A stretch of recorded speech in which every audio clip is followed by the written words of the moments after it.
Hi, Tom here with another old school lesson for designers and their clients. Today's lesson, comps and concepts. One or many. One time we had a new client who gave us a print campaign to design. They wanted several concepts to look at, and so we came up with 6. Each one was really good. Any of them I'd be proud to add to our design firm's portfolio. So we went to present and were led to a very large conference room. What was this, I wondered? Well, we soon found out. The boss called in his entire department, from his secretary to the kid who made copies. Yes, they did that in the old days. We presented to about, it seemed like 20 people. After we showed and explained the 6 concepts, the boss held the first one up, and all of the, quote, judges stuck out one fist with either a thumbs up or a thumbs down. Yes, that happened. After the 6 were voted on in that manner, the boss said, "Since none of this round got a unanimous yes vote, looks like it's back to the drawing board." I said, "Wait a second." I held up one of the boards. "This one only got 1 no vote." He said it didn't make any difference. I said, "Well, can I at least find out what the reason was for the 1 thumbs down?" He reluctantly agreed and asked who vetoed that concept.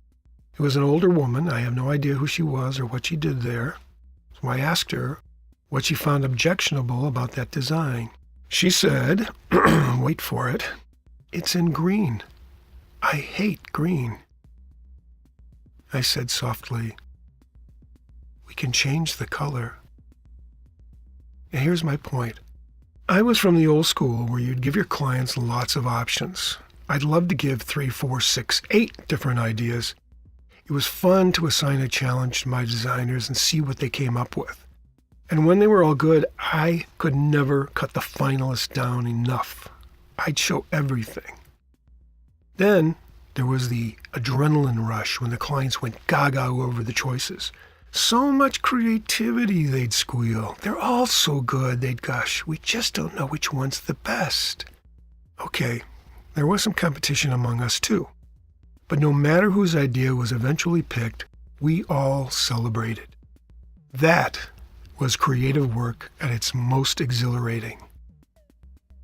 But maybe that idea was all wrong. Maybe I, gasp, was wrong.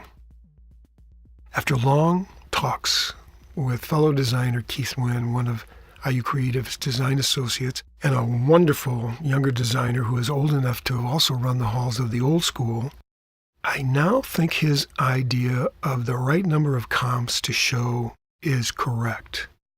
That number is 1. Here's his argument. Work up as many as you'd like, but pick the best one and fully commit to it. If you really believe it is the best choice for your client, why show anything else? The more you show, the less it appears to the client that you really have a true solution for them. And that's what they are paying you for. Not to show them lots of pretty pictures, but to advise them. To give them the best advice you can, not a list of possibilities. Moreover, the more choices you give, the more likely the client will doubt the excellence of any. This overchoice can lead to a devaluation of all of your ideas and may suggest the need for the client to micromanage the project.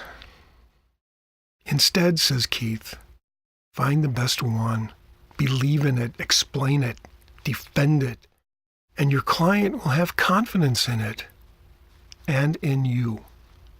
And if somewhere along the way it crashes and the client wants to see another idea, you still have a bunch up your sleeve to show. But only show one, as long as it isn't green. This is Tom, signing off with another old school lesson for designers and their clients.